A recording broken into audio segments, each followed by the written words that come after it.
cómo está en junio, es un mes señalado. El día 4 de junio se celebró aquí en España el Día Nacional del Donante de Órganos y Tejidos. El día 6 conmemora cada año la OMS, la Organización Mundial de la Salud, el Día Mundial del Paciente Trasplantado. Por ello, nosotros, para hablar sobre este tema, sobre donantes, sobre trasplantes, tenemos hoy aquí con nosotros a Lucas Laje, coordinador de trasplantes del área sanitaria de Vigo, y también a Celso García Estévez, presidente de ADROVI, la Asociación de Donantes de Órganos de Vigo. Voy a comenzar con usted, Celso, porque aparte de ser presidente de esta entidad que hace una gran labor aquí en el área sanitaria, es también usted paciente trasplantado. Sí. Hace 28 años, me contaba hace unos días, que se trasplantó. Hace en este mes 28 años. ¿Cómo fue todo su proceso para conocerlo un poquito mejor? Bueno, mi proceso, fue que yo trabajaba de cocinero, empecé a asear de noche, empecé a abusar un poquito del alcohol y bueno, el hígado es un órgano que no duele, no te avisa y cuando me di cuenta tenía una cirrosis muy avanzada por culpa del alcohol, ¿no? Tuve mucha suerte porque me apareció un hígado pronto. Si no me hubiera aparecido, yo digo que siempre que dicen que los milagros no existen, pero en mi caso fue un milagro, porque si no, no estaría aquí contando esto. En 10 días me apareció un hígado que me servía y bueno, me trasplantaron y aquí estoy disfrutando de la vida gracias a un donante, a una familia que quiso donar sus órganos de su familiar y que me salvó a mí y salvó pues a lo mejor 3, 4 o 5 vidas más, ¿no? En un proceso como el de Celso, doctor, entra su papel. ¿Qué papel juega el de coordinador de trasplantes para que la gente conozca un poquito su figura? Bueno, nosotros nos dedicamos a coordinar, ¿no?, todo el proceso, en este caso en nuestra área sanitaria, de obtención de los órganos. Por lo tanto, nosotros evaluamos la posibilidad de que un paciente por mala evolución pueda acabar siendo donante de órganos. Nos ponemos en contacto con la familia, hablamos de esta posibilidad, realizamos una entrevista, hacemos una evaluación de los órganos que se pueden ofertar y gestionamos toda la logística para que la extracción pues salga correctamente, ¿no?, que todos los equipos quirúrgicos puedan trabajar tranquilamente y que la obtención de esos órganos pues sea lo mejor posible. En el caso de Celso fue una lista de espera de 10 días. Esto es, como decía él, casi también un milagro, no solo encontrar el órgano, sino que sea una lista, digamos, de espera tan corta. No suele ser así habitualmente. No suele ser así, depende un poco de los órganos. Hay muchos factores que influyen, ¿no?, en que uno pueda estar más tiempo o menos en la lista de espera, ¿no? Al final los órganos se distribuyen por una serie de criterios clínicos, compatibilidad, edad, peso, talla, ¿no? También tiempo en lista de espera, ¿no?, y después por unos criterios territoriales, es decir, si un órgano se genera aquí en Vigo y se puede trasplantar en Galicia, mucho mejor para el órgano, ¿no?, estar el menos tiempo posible sin funcionamiento, ¿no? Entonces se sigue una serie de criterios. Y después en España tenemos la posibilidad, o tenemos el concepto de urgencia cero, ¿no? Urgencia cero son aquellos pacientes que están en una situación muy crítica, dependientes de alguna máquina en cuanto a funcionamiento de alguno de sus órganos, y esos pacientes, digamos, que tienen una prioridad máxima en la obtención del órgano cuando se genere alguno que sea compatible con ellos. Actualmente, por ejemplo, aquí en Vigo, en el área sanitaria, ¿cuál es la lista de espera por un trasplante? La lista de espera en Galicia ha disminuido mucho. No tengo la cifra exacta de los pacientes que están en el área sanitaria pendientes de un trasplante, pero sí es cierto que la lista en Galicia ha disminuido mucho. Seguramente estén ahora en torno a los 300 y poco pacientes esperando un órgano. Y la lista a nivel nacional pues está en torno a los 5.000 pacientes esperando un órgano. Se mueve, digamos, en esas cifras, en torno a los 6.000, y es difícil que disminuya, ¿no? En los últimos años esa lista de espera, es cierto que la de Galicia ha disminuido bastante, pero la lista a nivel nacional es una lista bastante estable en cuanto a la cifra, ¿no? Hablaba de esa compatibilidad de donante, de receptor. ¿Qué criterios tiene que tener un donante de órganos o de tejidos? Bueno, básicamente nosotros hacemos una evaluación, ¿no?, de todos los órganos y los tejidos, una evaluación que va a ser con muestras de sangre y con pruebas radiológicas, ¿no? Nosotros tenemos que descartar que los órganos sean incompatibles para el trasplante, es decir, que funcionen bien y que sean viables y que no supongan un riesgo añadido al receptor, ¿no? Entonces realizamos una serie de pruebas y de evaluaciones que nos van a determinar los órganos que pueden ser ofertables y los tejidos que pueden ser ofertables o no. A veces cuando pensamos en donante, ¿no?, de órganos, de tejidos, ya pensamos en una persona fallecida que dona, o su familia, mismamente sus órganos, pero también hay donantes vivos. También hay donantes vivos. Es cierto que la gran mayoría de los donantes es cierto que son donantes fallecidos, pero la actividad en España de donante vivo es alta, cada vez más alta, sobre todo el trasplante renal, ¿no?, de vivo, que es un órgano doble y que permite al donante seguir viviendo con normalidad, ¿no? Entonces es un donante que cada vez hay más número, que se está trabajando muy bien en España y en Galicia, y también hay la posibilidad del donante de un fragmento hepático, pero fundamentalmente el donante vivo, estamos hablando de donante renal, que es un órgano doble finalmente. Tenemos datos aún del año pasado, 2024, estamos a medio año. Si atendemos a esos datos, Vigo, Galicia, ¿estamos a la cabeza, estamos a la cola de donantes, de donaciones? Bueno, yo diría que estamos bien, que se está trabajando muy bien en los últimos años. Venimos en el 2024 de marcar una cifra récord de donantes en Galicia, con 137 donantes, lo que ha permitido hacer pues, más de 400 trasplantes en Galicia, ¿no? Es nuestra cifra récord. Por lo tanto, yo diría que estamos trabajando bien, que estamos haciendo las cosas bien y que estamos por encima de los 50 donantes por millón de población, que era uno de los objetivos que nos marcábamos, ¿no?, a nivel nacional en todas las comunidades hace unos años. Nosotros lo conseguimos el año pasado, por lo tanto, estamos contentos. Siempre se puede hacer más, pero yo creo que más allá de las cifras, yo creo que tenemos que buscar siempre el objetivo de intentar llegar a todos los posibles donantes, a todas las posibles familias y por lo menos ofrecer la posibilidad de poner en marcha ese derecho que todos tenemos, ¿no?, de ser donantes de órganos, ¿no? Entonces, las cifras, lógicamente, si se pueden mejorar, siempre es positivo, ¿no?, pero desde luego lo que buscamos siempre es intentar ofrecer esta posibilidad, ¿no?, a todos los pacientes y familias que puedan desearlo y que puedan ser donantes. Con ese objetivo de buscar visibilizar estas donaciones de órganos, trabaja Adrovi ya desde hace años, ¿no, Celso? ¿Cómo empezó usted a trabajar con Adrovi? No sé si usted la fundó. Sí, la he fundado yo, o sea, yo ya cuando estaba en el hospital y cuando estaba enfermo, o sea, cuando me estaba recuperando, pensé lo que iba a hacer de mi vida, ¿no? Y pensé que lo más adecuado sería pues dedicarme a la concienciación de la donación de órganos, porque como me habían salvado la vida, pues pensé en esto, ¿no? Y mi vida está dedicada simplemente a esto, nada más, a concienciar a la población para la donación de órganos. Y usted, digamos, sumó a más gente, porque no está usted solo en esta entidad. ¿Ya cuántos son?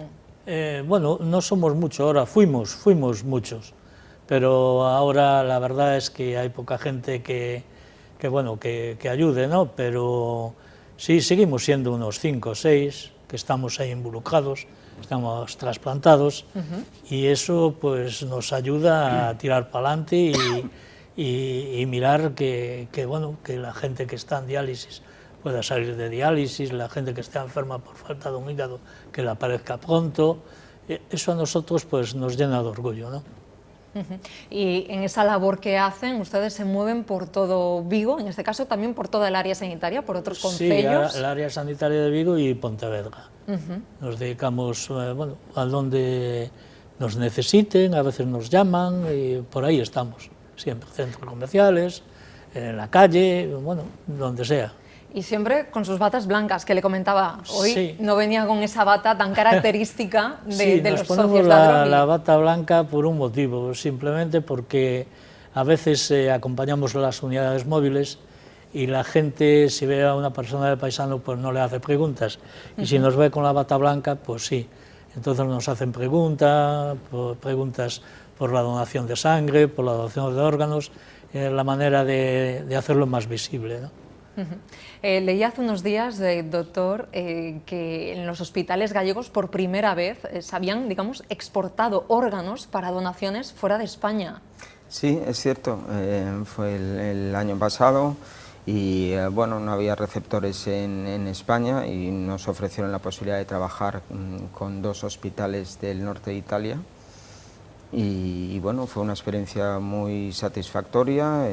Bueno, vino el equipo quirúrgico y finalmente se trasplantaron en Italia un riñón y un hígado que fueron muy bien. Entonces fue la primera vez en Galicia que se enviaron órganos fuera de España. Ya había ocurrido en otros puntos de España, pero en Galicia fue la primera vez y fue una experiencia, la verdad es que, bueno, muy interesante para nosotros, ¿no? Que se podría igual volver a repetir. Sí, sí, sí, porque nosotros trabajamos, ¿no?, fundamentalmente con Italia y con Portugal, ¿no?, en este tema de la donación de órganos, y podría volver a ocurrir, sí, sí, sí. Porque ¿cuál, digamos, es la tasa, por ejemplo, de órganos que se van fuera de Galicia a otras comunidades de España? Pues mira, más o menos está en torno al 25%, es decir, es un factor de cohesión entre comunidades claro, ¿no?, en el sentido de enviar los órganos que no podemos implantar, por ejemplo, nosotros, porque no tenemos receptor, porque no tenemos en ese día capacidad para asumir esos órganos, pues enviarlos a otras comunidades con intención, lógicamente, de intentar dar oportunidades pues a todo el que lo necesita, ¿no? Entonces, en torno, es una cifra que oscila, 23-28%, pero más o menos en torno a un 25% de órganos se envían fuera de las comunidades a otras comunidades. Estábamos hablando de donaciones, pero si hablamos, por ejemplo, de trasplantes, aquí en Vigo, digamos en todo el complejo hospitalario, ¿cuántos trasplantes se suelen hacer al año? Claro, nosotros no somos centro trasplantador, ¿no?, de órgano sólido, estoy hablando. Nuestros centros de referencia son en Santiago y en Coruña. Por lo tanto, nosotros somos un centro extractor, ¿no?, pero en Galicia el año pasado se hicieron más de 400 trasplantes, que fue también una cifra récord, y se hicieron fundamentalmente en Coruña y en Santiago. Leyendo también estos días los datos de los últimos años, sí que hubo un pico de donaciones en 2019 que bajó durante la pandemia. ¿Motivos? Bueno, la pandemia lo trastocó todo, ¿no?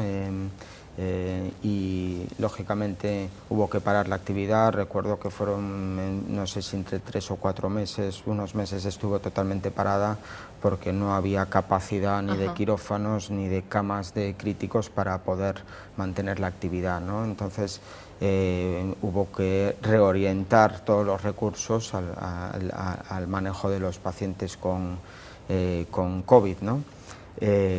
Y fue una repercusión más que tuvo la pandemia, ¿no? Y tuvimos que parar totalmente la actividad, luego se fue recuperando progresivamente, pero sí es cierto que cuando uno ve las estadísticas en cuanto a número de donantes, número de trasplantes, hay ahí pues una marca que nos dice que hubo algo especial esos años, que fue la pandemia, claro. ¿Y también se encontraron igual con mayor negatividad de las familias a la hora de donar o era algo más técnico? No fue algo generalizado, nosotros sí. No acabamos el equipo de entender exactamente por qué pudo ser esto, pero sí es cierto que después de la pandemia nos encontramos con nosotros un mayor número de negativas. El número de negativas está más o menos en torno entre el 15 y el 20% habitualmente, tanto a nivel local, a nivel autonómico y a nivel nacional, en ese rango más o menos. Es una cifra que en la última década no se ha conseguido bajar de ahí. seguramente tengamos que seguir, ¿no?, trabajando, haciendo llegar este mensaje, ¿no?, de la necesidad de la donación de órganos, sobre todo porque cuando uno ve las causas, ¿no?, de negativa, se repite, ¿no?, en un tanto por ciento muy significativo, que hay una negativa sin una razón clara, ¿no? Y hay otro motivo, que es que la familia no conocía el deseo del fallecido, ¿no?, que son, si uno se para a analizar, son cuestiones que pueden tener, pueden cambiarse, ¿no?, fácilmente cuando uno habla en vida de esta posibilidad, ¿no?, y manifiesta su voluntad, ¿no? Entonces yo creo que es importante seguir transmitiendo este mensaje de la necesidad, ¿no? Y no nos olvidemos que hay un porcentaje de pacientes que desgraciadamente fallecen en lista de espera, ¿no?, porque no es solo la espera, sino lo que conlleva una espera, claro. ¿Cuál aquí en Galicia, digamos, teniendo esos últimos datos, podría ser este porcentaje de pacientes que fallecen durante esa espera? Sí, no tengo exactamente ese dato, pero son datos generalizados, digamos, que nos dan, y habitualmente en una lista de espera, dependiendo del órgano, puede haber una tasa de fallecimiento en lista en torno al 5 o 10%, ¿no? Entonces es importante siempre intentar mejorar, ¿no?, este aspecto de la donación, claro. ¿Qué tiene que hacer, una pregunta para los dos, una persona que quiera ser donante, que ahora mismo nos esté viendo y diga, pues yo quiero ser donante, ¿por dónde tengo que empezar? Bueno, hay las últimas voluntades, que normalmente mucha gente lo hace, la tarjeta de donante. La tarjeta de donante es simbólica totalmente, pero es un motivo para que hablen con la familia, porque lo más importante de todo esto es que hablen con la familia, ¿no? El motivo, pues si hacen la tarjeta, pues van a llegar a casa, le van a decir a la familia que hicieron la tarjeta de donante. Y después, cuando llega la tarjeta a casa por correo, vuelven a hablarlo, ¿no? O sea que es un motivo más para ayudar a que la gente sepa lo que querían hacer. Y entonces, pues, por correo se puede hacer la tarjeta de donante, de muchas maneras, ¿no?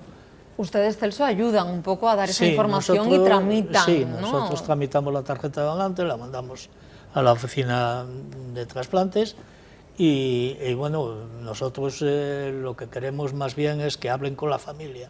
A mí, si no hacen la tarjeta de donante, pues no me importa, pero sí me importa que lo hablen con la familia, que es lo que quieren, para que la familia a la hora de la verdad lo sepa. Y también hacen bastante labor, Celso, en los más jóvenes, en centros escolares. Sí, nosotros vamos a, por ejemplo, Lucas, coordinador, y yo, pues vamos a los centros escolares, donde Lucas explica cómo es la donación de órganos, todo el sistema basado en la donación, y yo cuento mi experiencia como trasplantado, ¿no? Porque me puse enfermo y al recuperarme, lo que hago, lo que no hago, bueno, todo es... bueno, son bastante receptivos los chavales jóvenes. Sí. Son charlas que interesan bastante, están sobre todo muy atentos a la historia de Celso, ¿no? Una historia, ¿no?, de su vida, una historia vital, ¿no? Y después el debate con preguntas muy interesantes, casi siempre, ¿no? La verdad es que son charlas sí, a veces muy... hacen cada pregunta que quedamos muchas claro, veces sorprendidos. Eso les iba a preguntar, ¿qué clases de preguntas suelen hacer los estudiantes? De todo tipo, desde cómo se traslada un órgano, si un órgano se puede retrasplantar una vez trasplantado, es decir, multitud de preguntas tocando todos los aspectos, ¿no?, de una donación de órganos, y la verdad es que son preguntas muy interesantes, muy interesantes. Celso, hace unos días le preguntaba cuando nos conocimos en el Hospital Álvaro Cunqueiro que le mandara un mensaje a aquella persona que estaba esperando por un trasplante, que acababa de ser trasplantada, que tenía muchas dudas, muchas incertidumbres. Hoy le cambio la pregunta, le digo qué mensaje le mandaría a una persona que a lo mejor hoy, después de escucharnos, diga, pues yo quiero ser donante, o a la que tenga dudas de no saber si hacerse o no. Bueno, yo creo que no tiene que tener duda ninguna, porque relativamente va a ser un héroe que va a salvar unas vidas, después de muerto no los va a querer para nada, se van a quemar, se van a pudrir, y él puede, pues, si está sana sobre todo, pues puede salvar de 5, 6, 7 vidas, depende de como esté el paciente, ¿no? Pues nos vamos a quedar con ese mensaje, que podría ser un héroe. A los dos, Lucas Laje, Celso García Estevez, muchísimas gracias por estar hoy con nosotros aquí en la entrevista y por compartir un poquito de toda esta información que es muy importante. Gracias a ti por difundir esto, porque es maravilloso, así que la gente sepa. Y que sigan haciendo tan buen tándem en los colegios, fuera de ello, en esas charlas. Gracias a los dos. Gracias. A ustedes también muchísimas gracias por estar ahí un martes más. Recuerden que pueden volver a ver este programa en la entrevista a la carta en televigo.com y si no también siempre a través de nuestras redes sociales. Gracias.